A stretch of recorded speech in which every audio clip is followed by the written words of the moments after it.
Ellen Parker is a single mum who works for the city of San Francisco. She's lived in this neighborhood for 8 years. Ellen takes the public or muni bus to work, but says it's often quicker to walk because the private shuttles are blocking the road.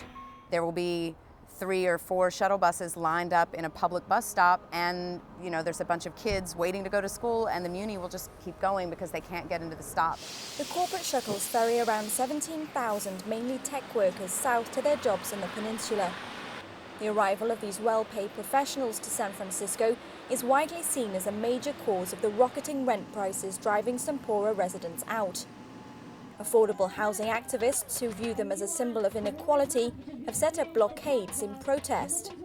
They say economic growth in Silicon Valley is being prioritized over the needs of local people. Buses are a symbol of these tech companies, Twitter, Google, Apple, saying everything's for us and for our interests, our economic interests. We need to have the workers who work in the cities being able to afford to live in the cities. And we can't have the developers, private developers and speculators in charge of development. America is known for its long-running love affair with the automobile. Its public transit infrastructure lags behind much of the developed world. Despite this, investment in the sector at 2.4% of GDP is just half of what it was 50 years ago. Many San Franciscans complain about their troublesome commute on a daily basis, saying it's only got worse since the shuttles became more prevalent. Kai Milner, a columnist for the San Francisco Chronicle who's written extensively about the tensions, says the city government has been too slow to curb the problem. Public transportation in San Francisco is really limited and really problematic, and having a bus block the public transit bus is a problem. And they should have definitely gotten on top of that issue faster. I've never seen a Google bus ticketed for blocking a muni bus stop, even though it happens all the time.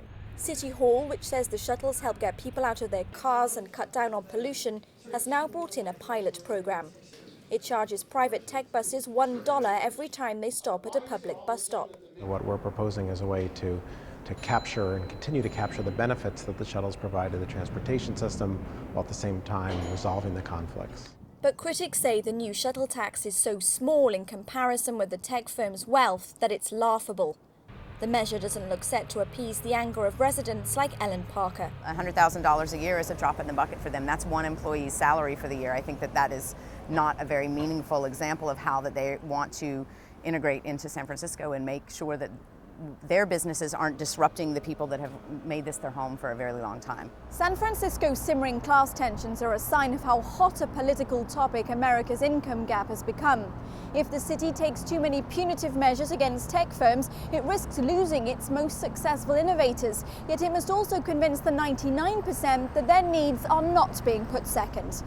Rebecca Bowering, Telesur, San Francisco.